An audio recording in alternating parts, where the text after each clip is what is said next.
I'd like to introduce our speaker this evening, Robin Mallison Alpern. She is a white cisgender woman raised in the Religious Society of Friends, Quakers. She works with anti-racism organizations in her home community and among Quakers. Her anti-racist vision and practice have been informed by a multitude of mentors and leaders, both white and of color.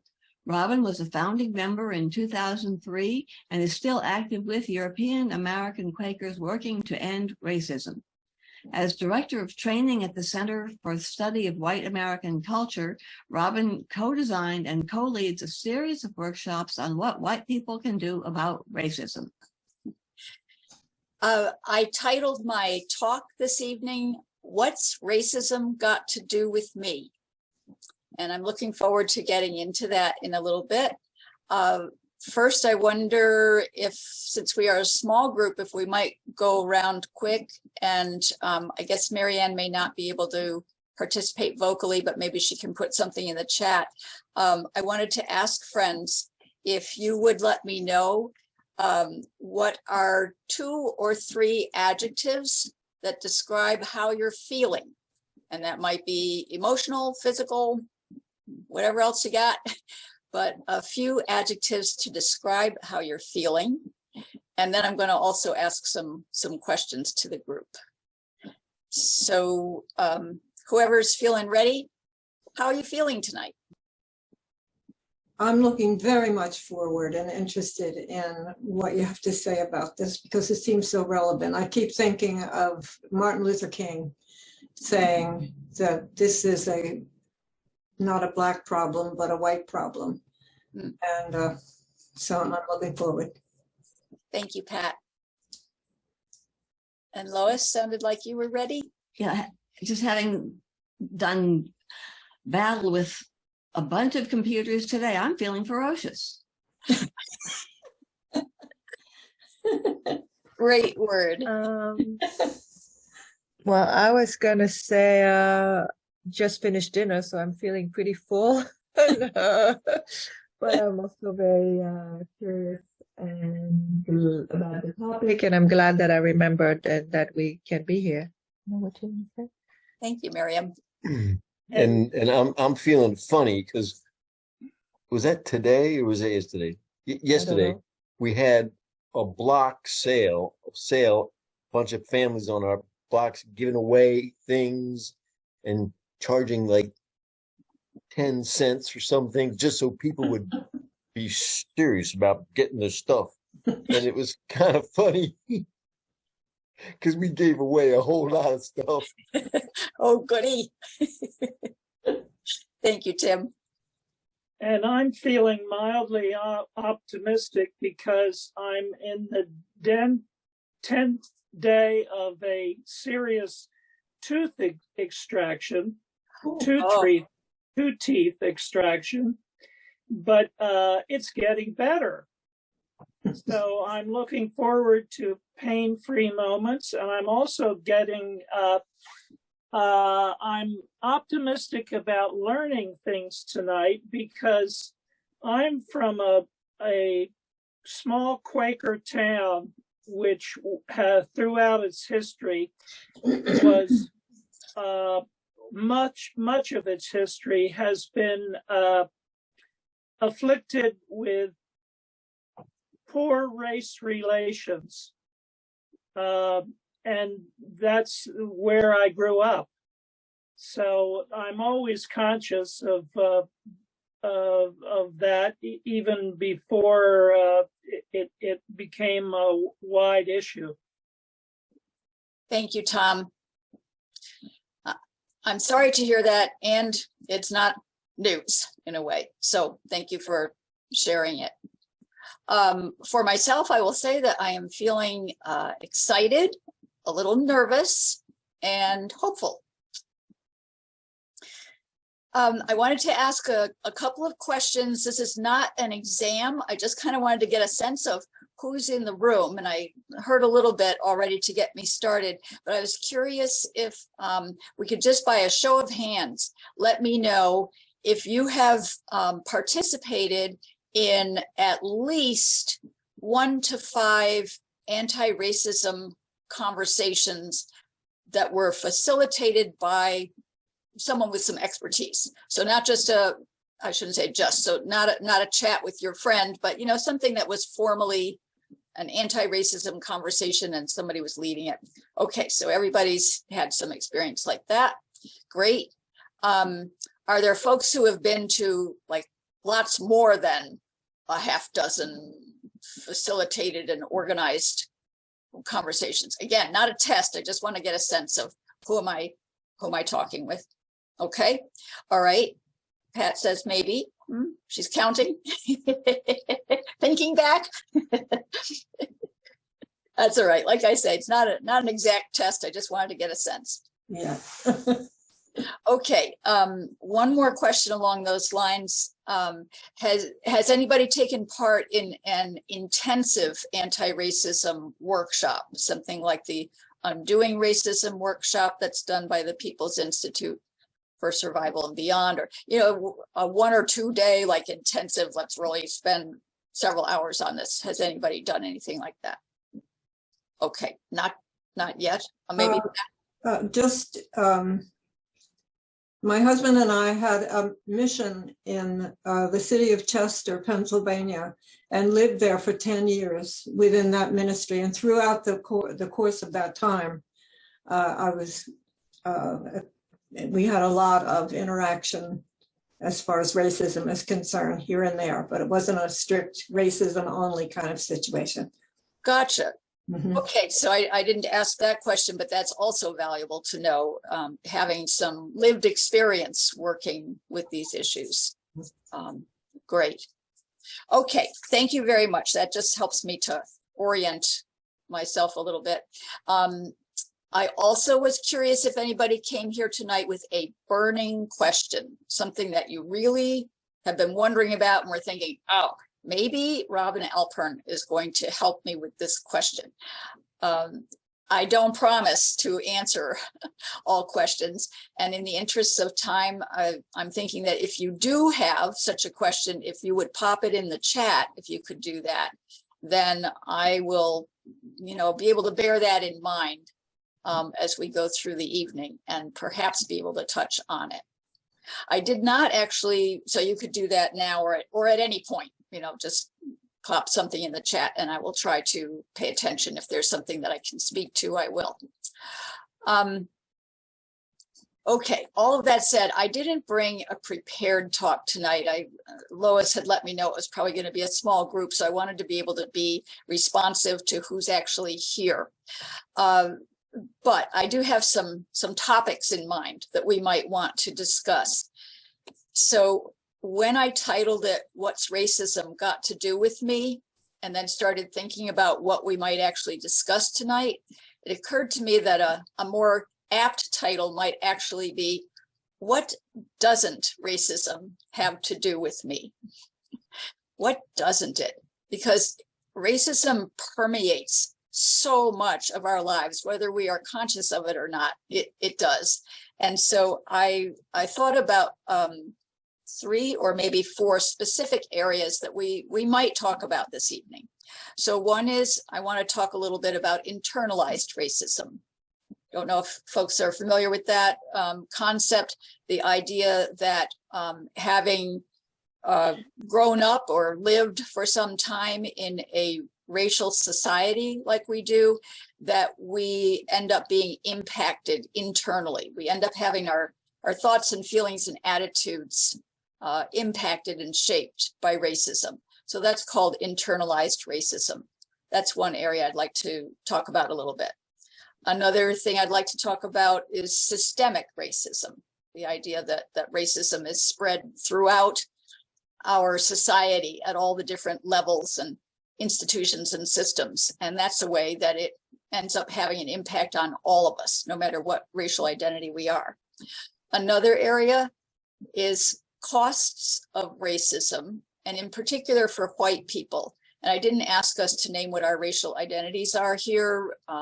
Just judging by looks, it would appear to me that we might all be white people in the room, but whether or not we are, something that I've spent a lot of time studying is how racism impacts negatively impacts white people as well as people of color. Not in the same way, not to the same degree. I'll say that right away. And then a last area that we might look at, this is especially if we go all night, is what about Quakers and racism? That's a big area where, since we are all friends, it's important to understand, what does racism have to do with us as friends, as Quakers? So those are places we might go tonight. We'll see. I wanted to start with internalized racism, because that's very personal to each of us here in this room. So first of all, I just wanted to ask, are friends familiar with that concept of internalized racism? This seems like maybe a little bit. So again, internalized racism is the idea that because we live in, and I don't know where everybody grew up, but if you've been here for some time in this society, you've been shaped by racism. And for those of us who do identify as white, what that means is that whether we like it or not, whether we know it or not, whether we want it or not, we have had our thoughts and feelings and attitudes shaped by racism. So I'll be even more direct. I personally, as a white person working on these issues for many years, I've become extremely sensitive to the many times that I have racist thoughts or feelings about someone I encounter. It's not anything I ever chose or wanted. I did grow up in a Quaker family where my parents taught me that, you know, all people are equal, and having stereotypes or prejudices is wrong, and we don't want to do that. But despite all of that, the social conditioning has impacted me. So one of the first times that I recognized that was early in my anti-racism walk about 20 years ago, when my kids, who were little then, were watching a Little Mermaid knockoff TV show. And, you know, Ariel, the Little Mermaid, you know, she's singing and dancing and whatever, and she's got some friends with her. And because this was the 1990s, there were, or early 2000s, somewhere in there, there were some mermaids who were dark-skinned. They weren't all white. They were dark-skinned mermaids who were part of Ariel's friends. And the thought went past my brain, I wonder why they're here. And then another thought came along, oh, maybe there is going to be an anti-racist theme in this story. Well, there wasn't. They just simply were mermaids who were friends of Ariel's. And it took me actually quite a while to recognize that what had happened there was that I had had the racist thought that those mermaids of color, if you will, only belonged there if there was some kind of anti-racist theme to the story. They couldn't just be there because they exist and they're part of the world and so on. No, it had to have something to do with racism. And that was just one example of me catching myself having a thought. I'm sorry, Miriam, do you have a question or something you want to share? Because I'm happy to hear it if you have a question. No, I'm sorry. I was just kind of explaining to Tim what you were saying. It was just okay. Well, if repeating, that's okay. Right. Yeah. Well, it was a little bit subtle, at least to me. It was subtle because I was not used to thinking of myself as a person with racist thoughts. Right. I'm a good Quaker, and I'm an anti-racist Quaker. So it took me by surprise to recognize that that was a racist thought. Then there were others. Then I began to recognize others that were much more obvious than that example. The time that I went to an author talk, and the young woman was a Black woman who had written a book, and she mentioned during her author talk that some of the pages in the book had gotten messed up by the editor. And the thought went right through my mind, well, of course you couldn't put together a good book. These are horrifying things to think, in my view. Horrifying that I would find myself having such a sense of superiority over someone else simply because she has dark skin. But unfortunately, I can tell you that I regularly catch myself having such thoughts and feelings. And I know that it's not just me, it's the way that our society has drilled into us and trained us. I think that for the most part, especially good white people, do not notice these thoughts and feelings. They go by pretty quickly and we don't interrogate them. And so it's easy to say, oh, I would never think a thing like that. But again, I know that I'm not alone in this, that the internalized racism that impacts me impacts people generally. And I feel like it's a really good reason. If there were no other reason, I feel like that right there is a good reason to be opposed to racism. Because what's happened here is that actually our mind and psyche has been taken over, if you will, has been co-opted by a social ill that we never invented, never wanted, don't want anything to do with. And yet it is operating through us. So that's a little bit about internalized racism. I'd love to hear any thoughts or reflections on that or questions.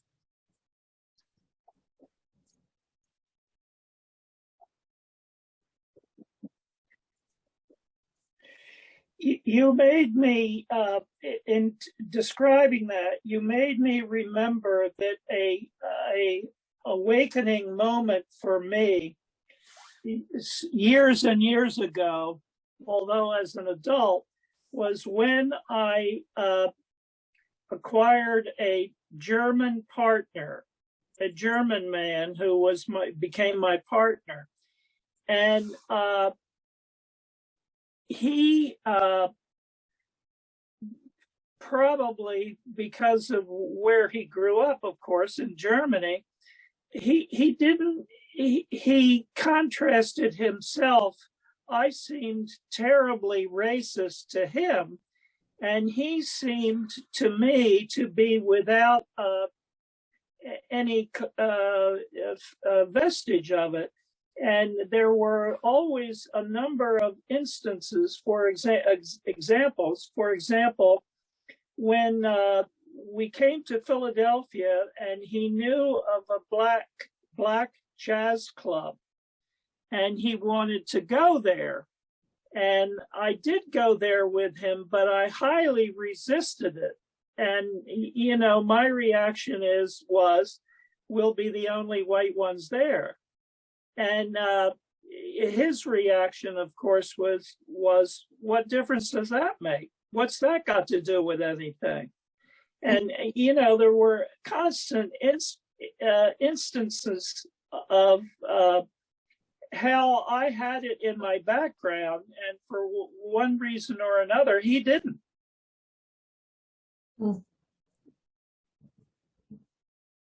Thank you, Tom. And I appreciate you being brave enough to step forward and say, yes, I kind of know what you're talking about there and have experienced something of that for myself.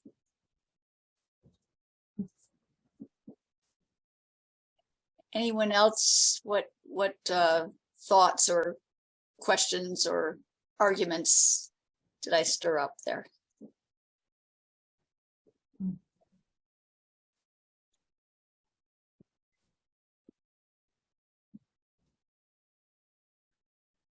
It may be a good topic to sit with for a while if you don't immediately have something to share about it. It's not something I consider an easy topic at all. But partly because this phenomenon tends to be so subtle and so unnoticed by people, it's important to me to put it out there. And I hope that you will give it some thought and give it some attention. For myself, like I say, at this point, it's actually pretty easy most of the time as I move through my life to notice those thoughts and feelings that come up, that little pinch of fear when I'm walking down the street and the black man comes up the sidewalk towards me. He's just a regular guy. He didn't do anything or say anything, but the mere fact that there's a black man coming towards me, I have that little, fear there. And similar thoughts and feelings that are not under my control. They're not what I was taught, not what I was raised with, not what I would choose to be thinking or feeling about other members of my community. And yet there they are, that internalized racism. Okay, I'll move on to another place where we can look to see what does racism have to do with me, and that's systemic racism. This term has been used much more widely over the last few years. So are folks familiar with that concept? Sometimes called structural racism, systemic racism. Okay, so somewhat familiar.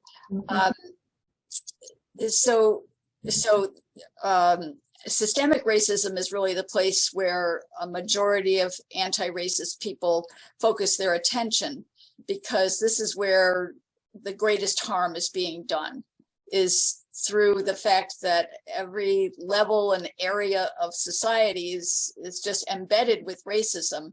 And so whether you think about housing or education or healthcare or policing, the entertainment system, even every institution or system that we have bears at least traces of white supremacy, of making life good for white people to the best as possible, and in the process, making life not as good for Black and Indigenous and other people of color.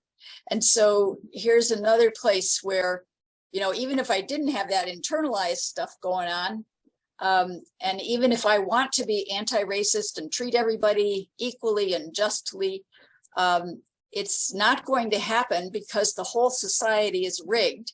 And as a member of that society, I can't help having a part in it. A couple of people said that you might be a little familiar with systemic racism. I'm curious if you have examples in mind or things that you've learned about this that help you to understand what systemic racism is. Pat? Well, of course, because, not just because of our mission, but I grew up in West Philadelphia early on. And so I always had Black or brown people around me all the time. So it wasn't, that was one thing. But even so, that's I experienced what you said earlier, about the internal thing, and then got embarrassed for myself. I didn't have to have anybody around me. I just felt embarrassed for myself. Where did that come from? So I realized I totally understand how deep, it's so deep. And but being where I was in Chester, I couldn't help but see firsthand the damage structurally from the Black community to the Black community, the damage from decisions made in Washington, D.C., let's say, in education and everything. Yeah. And so I resonate with this, the structural, and every time you turn around, no matter what, it's very helpless feeling, what you just said about being so much a part of it. I am taking from this society what I get, and knowing at the same time that somebody else is not. It's tough. It's a hard thing to live with. It is. And I really appreciate naming, Pat, because people don't always name this. I forget myself, even after doing the work I've been doing for all these years, forget to name that racism, systemic racism in particular, is not only about oppressing and taking advantage of and harming people of color, it's also about advantaging and privileging and giving benefits and goodies to white people. And that is really hard to accept. You know, we didn't choose that, we don't want it. And I hope that we do not go away from this evening feeling hopeless about that. It is true that it's a big thing to go up against systems and hundreds of years of systems, but it is definitely not hopeless. And we definitely do have power and abilities here. So that's one reason we're having the conversation tonight, because people who choose to try to avoid the subject and hope that it's going to just go away or resolve on its own are not likely to help it to get resolved. But if we can have the courage to come for the conversation, then we may also find the courage to take some steps, and we may find partners to take steps with, which is really essential, that we have partners, that we not be trying to act alone. Were there other thoughts about examples that you've seen of systemic racism, or what does it mean to you? How does it affect you? I was thinking about when my husband and I had our first apartment, we rented in a Black neighborhood because the rents were so much less. And the state voted that the highway should go through our neighborhood. So we, along with all of the Black neighbors that we had our buildings knocked down. We had to move. And we had to move to a more expensive place. And I'm sure everyone else also had to move to a more expensive place. I wish I were more of a historian. I know that there was a particular period of time in our country when those kinds of roads through Black communities was happening exponentially across the country. And I'm sorry, I'm not a good enough historian to remember what was that period of time and what was behind that. But yeah, this is something that has happened a great deal and is not at all in the past. Possibly you're familiar with the term environmental racism, which your example, Lois, reminds me of environmental racism, which is where white people in towns and cities manage to locate the toxic waste dump over on the side of town where all the poor Black and brown people live. That's just one example of how we so often make people of color live with the worst aspects of our environmental dumping, so that we white people can have lives relatively free of pollution and so on.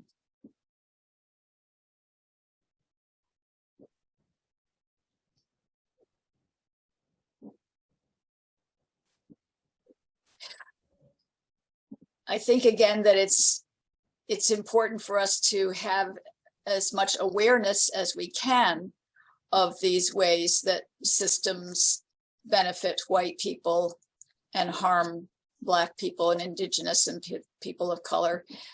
It's important because the more that we are aware, the more there is the possibility for us to look for what's our accountability in the matter. And also, where do we have power? Where do we have leverage? Where have we got resources that we can bring to bear on a given situation to try to work for things to be better? In my town, I live in a small, very racially mixed town right on the Hudson River, and I have spent years as part of a very small anti-racist collaborative working on issues in the town, most often housing issues, because frequently the town has not taken good care of its residents who are Black and brown and poor. And I've spent countless hours, me and my comrades have spent countless hours going to city council meetings. And a lot of it has felt very frustrating and very hopeless. But over the years that we did that, we did actually make some gains along the way.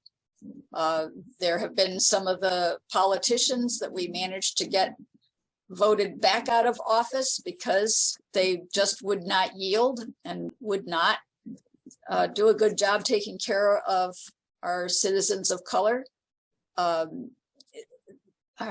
Years ago, we succeeded in getting some housing built. I forget what the name of the program was, I'm sorry, but it was a low-income housing program. And there was a lot of brouhaha about were we going to do this or not. And our group was instrumental in helping the town choose to build that low-income housing. There's been a number of wins. You know, we didn't stop racism by any means, but for the individuals who were impacted by those wins in the housing system in our town, made a big difference.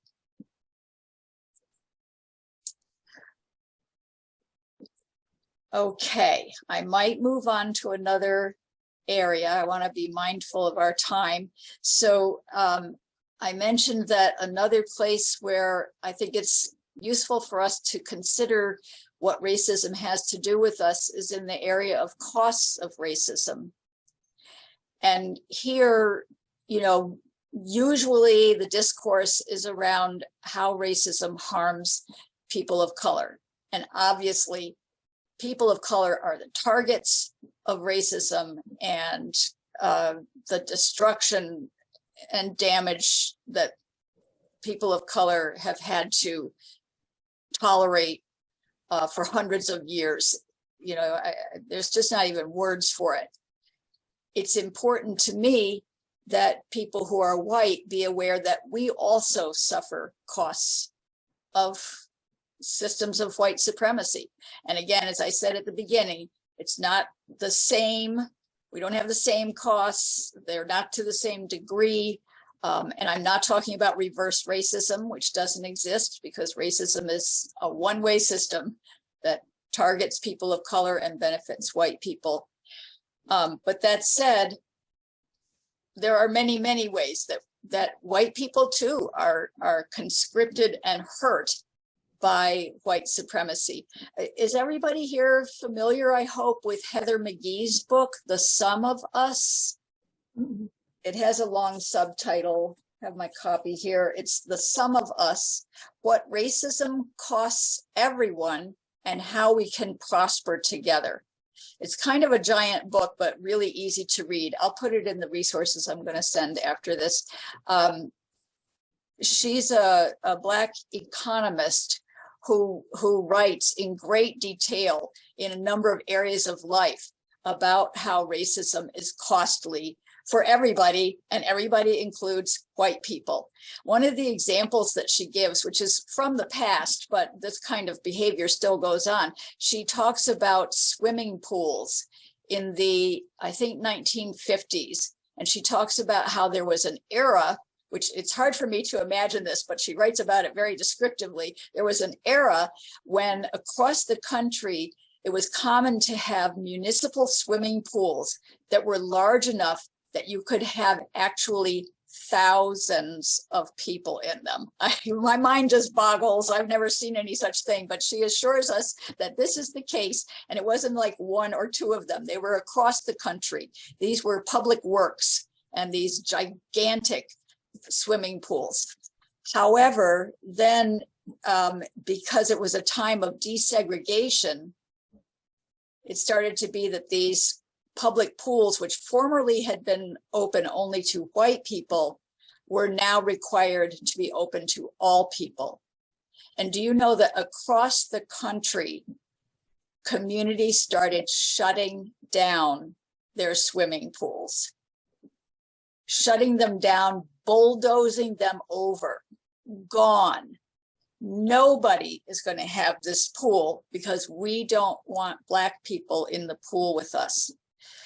And you know, this is not a life or death situation, obviously, but at the same time, this is just such a brilliant example of white people, you know, costing ourselves our joy and pleasure. I think about all the little kids, you know, all those kids who throng to those pools, but nope, not anymore. Doesn't matter that you're a privileged white kid, you no longer can go to the swimming pool. Kind of more life and deathy than that. There have also been times in our country when white people closed down schools because they were going to be desegregated. And so they, you know, their children no longer, their white children no longer had a school to go to because the parents didn't want their kids going to school side by side with Black classmates. So both of those are examples kind of from past decades. But coming to the present, there are still lots of ways that in the effort to keep Black and brown people down and out of our hair and out of our lives, we white people end up not having the goods either. I think I'll pause there and just see if there are questions, thoughts, experiences.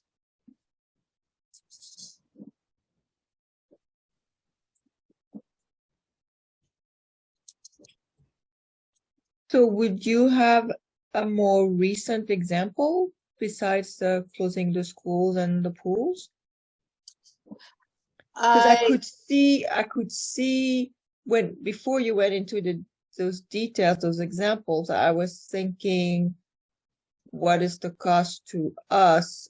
And I was, I don't know, I was having trouble. I was thinking it's more of a how do you say that? Like a more of a long-term impact cost of, you know, maybe, for example, I was thinking maybe in healthcare or with the, you know, prison pipeline. I was just like, but I'm not sure, like, do you have something?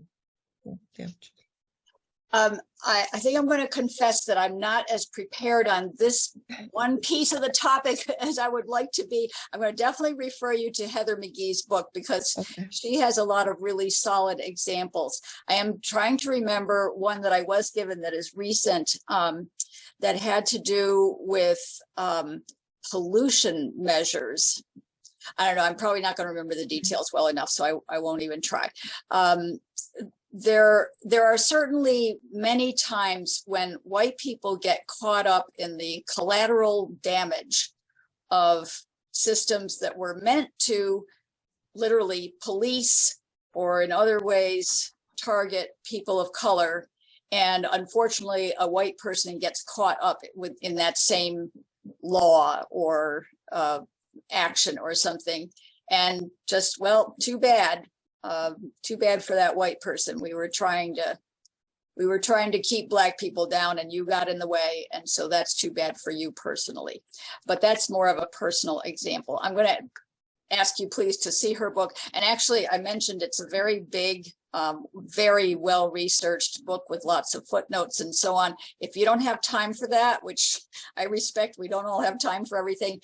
Heather McGee, the author, also has a number of, you know, TED Talks and 5-minute videos and things like that, where you can get more of this information about the systemic costs to white people. I'll shift really quickly to what are some personal costs for white people. And this might also be something that you might relate to a little bit more. Some of the personal costs for white people are that very many of us do carry a certain amount of fear around people of color. You know, I mentioned earlier about myself as a white woman walking on the street and fearing Black men, but more broadly than that, we have been taught, you know, to see Black people as the criminals and violent people. And so it's very hard for us in situations to not have some sense of being afraid of people who just simply have a different skin color or racial makeup from ours. I think that many of us white people, because we do know about racism and we do care about it, we carry a burden of shame about being white people. It may or may not be very conscious. It may be something we don't think about at all, but it is often there, just below the surface, that we can't feel really good and proud about who we are because we are aware of being white people and being a member of that group that has done such terrible harm. I have personally experienced more times than I care to remember a cost of feeling like I need to be approved of by a person of color. And I see this a lot in our society. It's interesting to me how often a white person will mention that, you know, they have a Black friend, or you know, a person of color said something supportive of them, and they name that it was a person of color because they kind of get extra points for having been approved of and you know, recognized to be a good white person by a person of color. Well, I think along the same lines, I like a personal cost to me. I have felt the difficulty of forging friendship relationships, having friends, Black friends, because of that, fear of doing the wrong thing and not knowing, and just like figuring out, like, am I saying that, like, what, I mean, it's just like, it's just sad and very taxing, but just mostly sad that even if you, it's just sad and hard to just realize that because of, I guess I was putting it into me, it's because of the whole system. And I guess I did not have the words until tonight, and it's because of internalized racism that it's just so hard to truly connect or just feel, it's just so hard. So. Thank you, Miriam. I very much appreciate your words about how hard it is to connect. And, you know, some of us are better than others at, you know, kind of riding on top of that.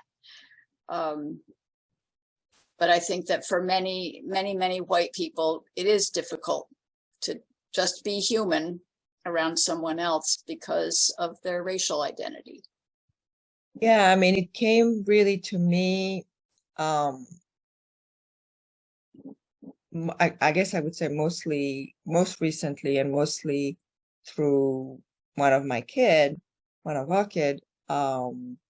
actually during the pandemic, you know, she was not seeing that many other friends, and then we became closer, and she did whatever that's called, like potting, you know, with this one other kid who was a kid of color. And, you know, as the pandemic was developing, just like many more questions about, like, oh, how do I say this? And will this be perceived as being racist? And just like, oh God. And it was really, I think, in the context of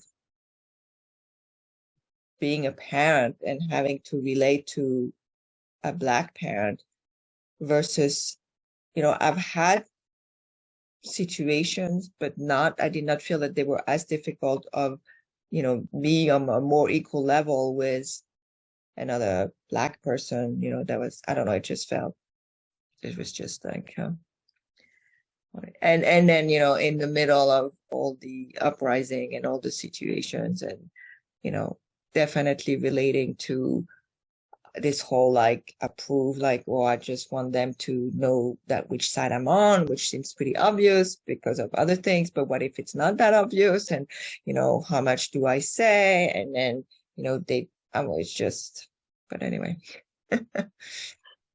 Yeah, no, as I'm listening to you, one of the words that you used earlier was taxing. And, you know, you're demonstrating for us how taxing it is, you know, just a simple little interchange. Right. And I know that it's very taxing for them all the time, for Black people all the time, because of the economic situation and, you know, and white privilege. So it's so damn complicated. Because of so much baggage and history. I mean, it's just, yeah.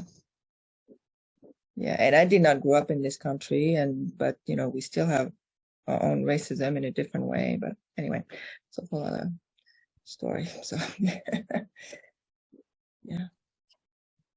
Well, I am focusing right now on costs for white people, but something you said about how taxing it is all the time for people of color, obviously.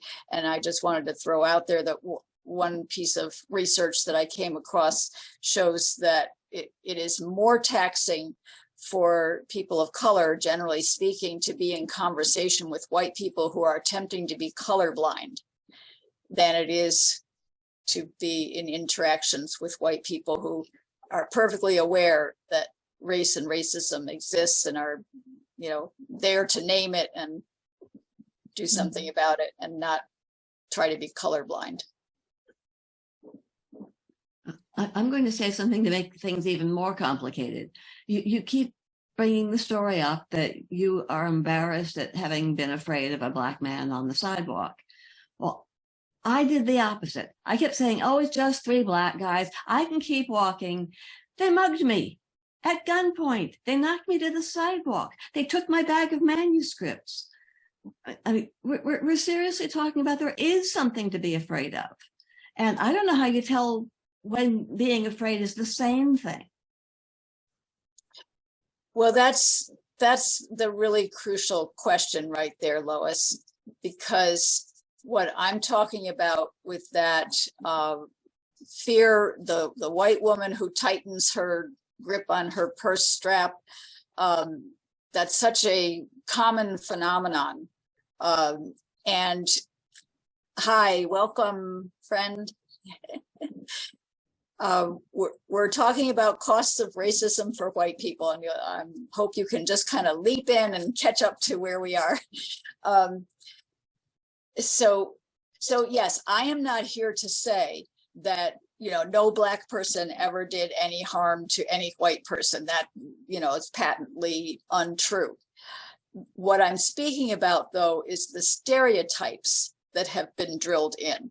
And it has been drilled in for us that Black people, Black men in particular, are dangerous and criminal and violent. And yet, statistically, that is not true. It is much more often white men who do harm to white women. And so the fact that there are, unfortunately, I'm so sorry to hear that, Lois. That sounds terrifying. I just can't even imagine. Terrifying. But that is not the rule. That was an exception, if you will, and not a happy exception at all. But the point is that we don't need to always fear all Black men, and yet kind of that's how we've been trained to be.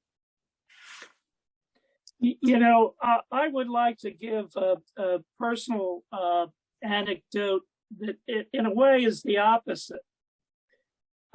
Soon after I retired as a judge in South Jersey, I was in a shopping mall about to get in my car, and a man called to me from, I don't know, maybe 50 yards away. And he said, wait a minute. And he walked toward me, and I didn't know him, but he was what appeared to be a middle-aged black man, and he was wearing denims. And I thought to myself, uh-oh, now I'm going to get it. And I just stood there and stood my ground, but I was fearful. And he got up to me and he said, "You're Judge Bowen, aren't you?" And I said, "Yes, I am." And he said, and he had a kind of a ferocious look on his face, or determined look on his face. And then he said, "Well, I just want to thank you and shake your hand because you awarded custody of my daughter to me, and it was the right thing to do, and I never thought I would get a chance to thank you." Oh. And I, of course, I was pleased, but I thought afterwards, not so nice thoughts about myself, because I was prepared for the worst. But the worst does not necessarily happen. And I was prepared for the worst because of endemic racism. And your example, Tom, reminds me of real life consequences for Black people, especially Black men. For instance, a study that found that kind of across the board, police officers confronted with a Black man who put his hand in his pocket or appeared to be reaching for something would react as if that man was reaching for a weapon or had a weapon. Whereas if it was a white man in the same situation, they would expect he was reaching for a phone or a wallet or something like that. And, you know, sadly, a lot of the men of color in those situations wind up dead. And so that conditioning, that moment of looking at the Black man approaching and having an expectation, that can have real life consequences for the man of color. Okay, we moved on a little bit from my topic of how does it harm us as white people. And also, I just want to do a quick time check because it's almost 8. So yeah. Is that what time we should be stopping? In which case I better wrap it up. Yes, okay. All right, well then, big finish. I did want to name that it's important for us to be aware about what does racism have to do with Quakers. And hopefully your meeting is doing some of the work that allows friends to learn about the history of racism in the Religious Society of Friends. And alongside that, raising and reminding us of our calling as friends to work for justice. I've been reading a really fine book over here somewhere by Joseph Barnes called Becoming an Anti-Racist Church. I'll put that in the resources I send you. And he just speaks brilliantly and passionately about how the fact that as members of a faith community, we automatically have a calling. He would describe it as a calling from God to work for justice and equity. And we have no business not working to be anti-racist. It's a very powerful book.